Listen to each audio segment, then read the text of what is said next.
Hello hi అందరికీ నమస్కారం అండి. Welcome to CK Gautam blogs. ఈరోజు కలకడ టమాటా మార్కెట్ యార్డ్లో టమాటా రేట్లు ఏ విధంగా ఇప్పుడు చూద్దాం. అందుకంటే ముందు మన ఛానల్లో ఉన్న ఫస్ట్ టైం చూస్తుంటే ఎందుకు సబ్స్క్రైబ్ చేసుకోకపోతే ప్లీజ్ సబ్స్క్రైబ్ చేయండి. అలాగే పక్కన ఉన్న బెల్ ఐకాన్ని క్లిక్ చేయండి. ఇక నేను పెట్టే వీడియో మీకు యూస్ఫుల్ ఉంటే ప్లీజ్ లైక్ కొట్టండి. ఇక కలకడ టమాటా మార్కెట్ యార్డ్లో ఈరోజు రేట్లు కూడా కొద్దిగా పెరిగింది. ఇక్కడ స్టార్టింగ్ 15 kg బాక్స్ మూడో రకం క్వాలిటీ వచ్చేసి 50 రూపాయల నుంచి 150 రూపాయల వరకు తీసుకున్నారు. థర్డ్ రకం క్వాలిటీ 50 రూపీస్ నుంచి 150 రూపీస్ వరకు తీసుకున్నారు. థర్డ్ రకం క్వాలిటీ. ఇక సెకండ్ రకం క్వాలిటీ విషయానికి వస్తే 160 రూపాయల నుంచి 250 రూపాయల వరకు తీసుకున్నారు. 160 రూపీస్ నుంచి 250 రూపీస్ వరకు తీసుకున్నారు సెకండ్ రకం క్వాలిటీ.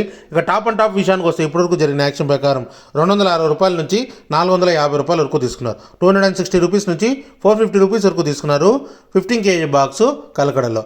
ఇది ఈరోజు కలకడ టమోటా మార్కెట్ యార్డ్లో టమోటా రేట్లు. ఈ వీడియో కనుక మీకు నచ్చినట్లయితే తప్పకుండా లైక్ కొట్టండి. ఇక ఇలాంటి మరిన్ని మార్కెట్ వివరాల కోసం మన ఛానల్ని తప్పకుండా సబ్స్క్రైబ్ చేయండి. థ్యాంక్ యూ, మీ గౌతమ్.